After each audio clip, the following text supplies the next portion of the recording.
دوستو ہم ہمیشہ دوسروں میں بدلاؤ چاہتے ہیں، ہم دوسرے کو تبدیل چاہتے ہیں۔ یہی انسان کی سب سے بڑی کمزوری ہے اور پریشانی ہے، اور یہ اس کا تشدد بھی ہے۔ بے شک ہمارے مذاہب ہوں یا مسلک ہوں، دیکھو کوئی مسلمان ہے، ہندو ہے، سکھ ہے، یہودی ہے، خواہ کوئی بھی ہے، ایک دوسرے کے بدلاؤ کے چکر میں ہے، مگر یہ ہمارا الہی مسئلہ ہے۔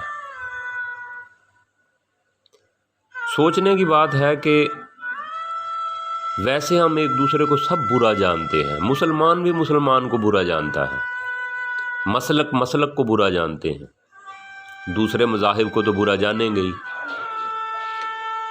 میں کبھی کبھی یہ سوچتا ہوں کہ مثال کے طور پہ ایک مسلمان کا ایکسیڈنٹ ہوا، وہ ویسے اسے خون کی ضرورت پیش آئی ہاسپٹل کے اندر، وہ ایمرجنسی کے اندر اسے خون کی تلاش چاہیے، خون چاہیے، کوئی شخص دینے آ گیا، وہ اس سے کبھی نہیں پوچھے گا کہ تو ہندو ہے، سکھ ہے، عیسائی ہے، کون ہے، کیونکہ اس کی جان کا معاملہ ہے۔ اس وقت وہ کیوں نہیں پوچھتا کہ آپ کے مذہب کا مذہب سے آپ کا تعلق ہے، کس مسلک سے آپ کا تعلق ہے، ہرگز نہیں پوچھے گا۔ یہی ہماری پریشانیاں اور یہی ہماری زندگی کے دو تین راستے متعین کرتی ہیں کہ ہم دو طرح کا بہاؤ رکھتے ہیں اپنی زندگی کے اندر۔ ویسے ہم ایک دوسرے کے ساتھ کھانا پسند نہیں کرتے کہ اس کا حرام ہے، اس کا حلال ہے، اور خون لیتے وقت ہم اس سے پوچھتے بھی نہیں ہیں کہ آپ کا خون کیسا ہے، حلال ہے، حرام ہے، آپ مسلمان ہو نہیں ہو۔ ہمارا مذہب بھی انسانیت کا مذہب ہے، جو انسانوں سے محبت سکھاتا ہے۔ خدا نے یہ سیدھا ہمیں بتا دیا کہ ایک انسان کا ناجائز قتل پوری انسانیت کا قتل ہے۔ اس کے اندر یہ کہیں نہیں لکھا کہ مسلمان کا قتل، ایک انسان کا قتل ناجائز، وہ پوری انسانیت کا قتل، اور جس نے ایک انسان کی جان بچائی اس نے پوری انسانیت کی جان بچائی۔ اگر ایک ہندو، سکھ، مسلمان کی آ کر جان بچاتا ہے تو اس کے بارے میں کیا خیال ہے؟ اس نے پوری انسانیت کی جان بچائی، اور جس نے پوری انسانیت کی جان بچائی اس کا اجر کتنا ہے وہ میرا خدا بہتر جانتا ہے، مگر ہم نے اپنے بارے میں سوچنا ہے۔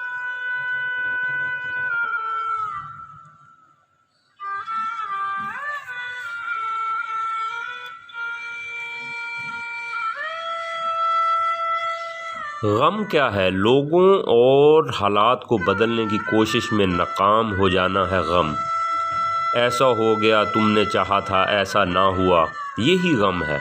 اپنی زندگی کے کسی بھی غم کو اٹھا کر دیکھنا، اس کی بنیاد میں یہی ہوگا، تم نے چاہا تھا ایک طرح سے ہوا کسی اور طرح سے۔ لوگوں کو بدلنے میں ناکامی غم تخلیق کرتی ہے، حالات کو بدلنے میں ناکامی غم تخلیق کرتی ہے۔ کوئی عزیز بیمار ہو گیا، تم اس کی بیماری کو ٹھیک کرنے کے لیے ڈاکٹر کے پاس گئے، بیماری ٹھیک نہ ہوئی، غم۔ کوئی مر رہا تھا، تم اسے زندہ دیکھنا چاہتے تھے، وہ مر گیا تو غم۔ بیوی ایسا کرے، شوہر ایسا ہو جائے، بیوی یا شوہر ویسا ثابت نہ ہو پایا، غم۔ تم دوست کے گھر گئے، چاہا کہ ایسا تمہارا ویلکم ہو، ویسا نہ ہوا، غم۔ اپنی زندگی کا ہر غم اٹھا کر دیکھ لو اور لوگوں کو حالات کو بدلنے میں ناکامی سے جڑا پاؤ گے۔ پہلی بات تو یہ ذہن میں رکھو کہ لوگوں کو حالات کو بدلنے کی خواہش کا مطلب یہ ہے کہ آپ متشدد ہو، آپ عدم تشدد پر یقین نہیں رکھتے، کیونکہ لوگوں کو بدلنے کی خواہش رکھنے والا چاہے جتنا بھی پرامن لگے، جتنا پیسفل دکھائی دے، چاہے جتنا پرسکون دکھائی دے، وہ تشدد سے پاک نہیں ہے۔ دوسروں کے بدلنے کی خواہش میں ایک چیز چھپی ہے کہ دوسرا جس حال میں ہے اسے آپ اس حال میں قبول کرنے پر تیار نہیں ہو۔ تم نے کبھی غور سے اپنی مذہبی لیڈروں کو دیکھا ہے؟ وہ سب بدلنا چاہتے ہیں، اس لیے دیکھتے ہو کہ اکثر مذہبی لیڈر تشدد، دہشت گردی کے مبلغ بن جاتے ہیں۔ آپ کسی مذہبی لیڈر کے پاس اس کے حلقے میں شامل ہونے جائیں تو وہ تمہیں اس حال میں کبھی قبول نہیں کریں گے جس حال میں تم ہوگے۔ وہ تمہیں بدلیں گے، ویسا بنائیں گے جیسے آپ انہیں قابل قبول ہو،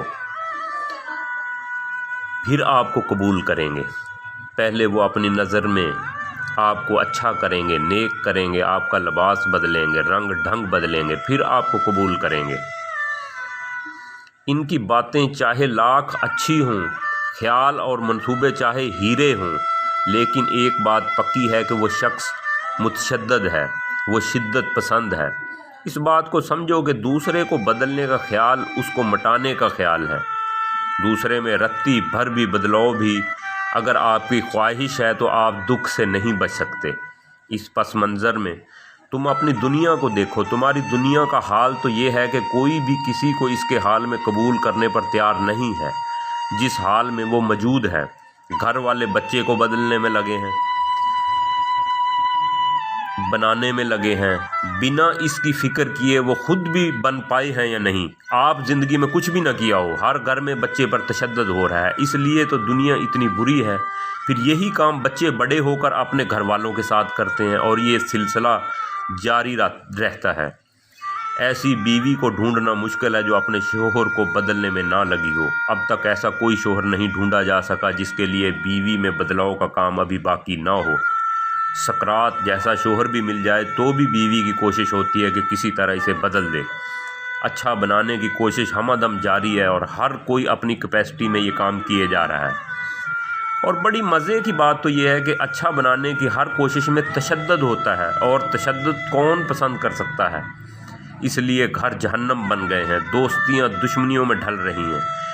اور دلچسپ چیز پتہ ہے کیا ہے؟ دلچسپ چیز یہ ہے کہ دوسروں کو بدلنا چاہتا ہے، وہ یہ نہیں دیکھ پا رہا کہ اس کی ایگو کا تقاضا ہے، یہ اس کی اپنی بیماری ہے، بلکہ وہ یہ کہہ رہا ہے کہ دوسرے کو دوسرے کی بہتری کے لیے بدلنا چاہتا ہے۔ انا کبھی اپنے سر الزام نہیں لیتی، اس لیے وہ نقاب پہن کر کام کرتی ہے، بھیس بدل کر کام کرتی ہے۔ اب یہ ایک ایسا تشدد ہے کہ جس کے خلاف بغاوت بھی نہیں ہو سکتی کہ تشدد کرنے والا اپنا بن کر تشدد کر رہا ہے۔ بیوی شوہر کو بدلنا چاہتی ہے مگر شوہر کی خیر خواہ بن کے، شوہر بیوی کو بدلنا چاہتا ہے مگر اپنا بن کر، ماں بچے کو بدلنا چاہتی ہے اس کی ہمدرد بن کے، بچے بڑے ہو کر، مزے کی بات ہے، بچے بڑے ہو کر اپنے والدین کو بدلنے کی کوشش میں ہیں ان کے ہی بھلے کے نام پر۔ تشدد کبھی سیدھا نہیں ہوتا، ہمیشہ بھیس بدل کر ہوتا ہے، چاہے تشدد کرنے والا ہٹلر جیسا ظالم ڈکٹیٹر ہی کیوں نہ ہو۔ وہ بھی یہی کہے گا کہ بہتر دنیا کے لیے میں یہودیوں کو مار رہا ہوں، اچھی دنیا کے لیے میں یہ جنگ کر رہا ہوں۔ اس کے مقابلے میں جو فقیر ہوتا ہے، جو صوفی ہوتا ہے، جو حقیقی مرشد ہوتا ہے، اس کو کبھی غور سے دیکھنا، وہ کسی حالات کو نہ کسی شخص کو کبھی بدلنے کی کوشش نہیں کرے گا۔ ہاں لوگ بدل جاتے ہیں، دل سے بدل جاتے ہیں، مگر وہ خود کبھی انہیں بدلنے کی خواہش یا کوشش نہیں کرتا۔ اگر تم نے کبھی یہ جاننا ہو کہ جس مرشد کے پاس تم بیٹھے ہو وہ سچا ہے یا ڈھونگ ہے، تو اس کا بہترین اور سادہ سا اصول ہے، وہ شخص صوفی ہے، سچا ہے، مرشد ہے، جس کے ساتھ آپ بیٹھے ہوں اور آپ کو بے چینی نہ ہو، جس کے ساتھ بیٹھ کر آپ بے چین ہو رہے ہوں، تو جان جائیے گا اس کی طرف سے کوئی نہ کوئی تشدد آپ پر ہو رہا ہے، وہ کسی نہ کسی ڈھنگ سے آپ کو بدلنے کے چکر میں ہے۔ کبھی غور کرنا تم، یہ جو تمہاری دنیا کے بڑے بڑے مذہبی لیڈر ہیں جن کی باقاعدہ پوجا کی جاتی ہے، جنہیں بے حد احترام دیا جاتا ہے، ان کے ساتھ کبھی بھی تم رہ نہیں سکوگے، کیونکہ یہ ہم دم آپ کو اچھا بنانے کے لیے آپ کو بدلنے کے چکر میں رہتے ہیں۔ ایسے لوگوں کے وعظ تقریریں سننا تو ٹھیک ہے، مگر ان لوگوں کے ساتھ رہا نہیں جا سکتا۔ یقین نہ آئے تو ان لوگوں سے مل کر دیکھیں کہ جو مسلسل ان کے ساتھ رہتے ہیں۔ ویسے حیرت کی بات ہے نا، تم جیسے ہو ویسے خدا کو منظور ہو، مگر مولوی کو منظور نہیں ہو، والدین کو منظور نہیں ہو، شوہر کو قبول نہیں ہو، بیوی کو قبول نہیں ہو۔ مجھے تو ایسا لگتا ہے کہ خدا کے دھندے اور مولوی بروہت کے دھندے میں کوئی بنیادی قسم کے اختلاف ہے۔ خدا کو سب منظور ہے، مگر مولوی اور بروہت کو کچھ بھی ویسا منظور نہیں جیسا وہ ہے۔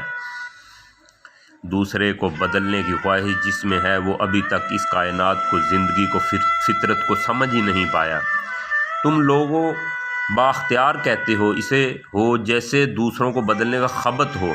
کبھی غور کیا تم نے، جب تم اپنے تمام مسئلوں کا حل سمجھتے ہو کہ ایسا حکمران آ جائے، ایسا لیڈر آ جائے جو سب بدل دے، تم مگر یہ نہیں سمجھ پاتے کہ ایسا حکمران یا ہٹلر ہوگا یا مسولینی ہوگا جو لوگوں کو بدلنا چاہتا ہو۔ وہ یقیناً فاشسٹ ہوگا۔ اس لیے دیکھتے ہو کہ جس بھی معاشرے میں مذہبی حکومتیں آئیں وہاں تشدد کا چلن عام ہوا۔ فقیر کہتا ہے کہ حکمران ایسا ہو کہ جس کے ہونے نہ ہونے کا پتہ ہی نہ چلے۔ چینی صوفی فلسفی لاؤ تزو کہتا تھا کہ حکمرانوں کی 3 کیٹیگریز ہوتی ہیں۔ ایک وہ جس کے ہونے کا پتہ ہی نہ چلے، یہ سب سے اعلیٰ حکمران ہوتا ہے۔ ایک وہ جس سے لوگ پیار کریں۔ تیسرا وہ جسے لوگ ڈریں، یہ سب سے کم تر درجے کا حکمران ہوتا ہے۔ کیا مطلب ہے کہ وہ حکمران جس کے ہونے کا بھی پتہ نہ چلے وہ بیسٹ حکمران ہے۔ اس بات کو سمجھو کہ ہونے کی خبر بھی تشدد ہے۔ اگر بیٹا گھر میں ہے اور باپ موجود ہے اور بیٹا یہ سوچ رہا ہے کہ مجھے سنبھل کر رہنا، تو یہ تشدد ہے، اور یہ ہونے کی بس خبر میں چھپا ہوا تشدد ہے۔ شوہر گھر میں داخل ہونے لگے اور گھر میں بیوی کی موجودگی کی خبر اسے ہو اور وہ اپنی ٹائی شائی کپڑے سیدھے کر کے داخل ہو، تو یہ ہونے کی خبر میں چھپا تشدد ہے۔ شوہر گھر میں آئے اور بیوی ویسی نہ رہے جیسی وہ اس وقت تھی جب شوہر گھر میں نہیں تھا، تو یہ شوہر کے ہونے کی خبر میں چھپا تشدد ہے۔ ہونے کی خبر ہی تشدد ہے۔ جس کا ہونا آپ کے ہونے پر کوئی چوٹ کرے، سمجھ جانا وہ صوفی ہے، وہ مرشد ہے۔ اب چاہے یہ کوئی بچہ، کوئی عورت ہے، کوئی گروہ ہے، یہ مذہبی لیڈر، کبھی تم نے غور کیا کہ جس سے تمہیں محبت ہو وہ تمہارے ساتھ موجود ہو تو دوسرے کی تو کیا اپنی بھی ہونے کی خبر نہیں ہوتی، محبت رہ جاتی ہے۔ سچے گرو کی محفل میں تمہیں یہ چیز ضرور ملے گی۔ وہاں گرو کے ہونے کی خبر تو کجا، تمہیں اپنے بھی ہونے کی خبر نہ مل سکے گی۔ اس کا نام سکھ ہے، مگر انا کبھی اس سکھ کا مزہ نہیں لے سکتی، کیونکہ انا کو دکھ اور سکھ سے غرض ہی نہیں ہوتی، اسے تو ہونے سے غرض ہوتی ہے۔ اب یہ ہونا چاہے دکھ ثابت کر رہا ہو یا خوشی، اس بات کی اسے پرواہ نہیں ہوتی۔ تم کبھی غور سے دیکھنا، تمہیں خبر ہی صرف دکھ کی ہوتی ہے، سکھ کا علم ہی تمہیں کبھی نہیں ہوتا۔ یہ جو تم کہتے ہو کہ بچپن اچھا تھا، دن گزرنے کا پتہ ہی نہیں چلتا تھا، کیونکہ بچپن اچھا لگتا ہے، کیونکہ انا نہیں تھی، تمہیں اپنے اور دوسرے کے ہونے کی خبر ہی نہیں تھی۔ کسی کے آنے یا جانے پر خود کو بدلنا نہیں پڑتا تھا۔ بڑے ہوتے ہو اپنے ہونے کا تمہیں ہر وقت احساس رہتا ہے، کون آیا کون گیا اس کا تمہارے ہونے پر اثر پڑتا ہے، تمہیں پل پل بدلنا پڑتا ہے۔ بیوی کے سامنے کچھ اور رول، باس کے سامنے کچھ اور بن جانا، حکمران کے سامنے کچھ اور طرز، فقیر کے سامنے کچھ اور طرح کے ڈھنگ۔ انا نام ہی اس رول پلے کا ہے، اور یہی بوجھ ہے اور یہی دکھ ہے۔ اس بدلاؤ کی وجہ سے آپ پریشان ہو، دکھی ہو۔ یہ زندگی کا بدلاؤ یہ بہت پریشانیاں لے کے آتا ہے۔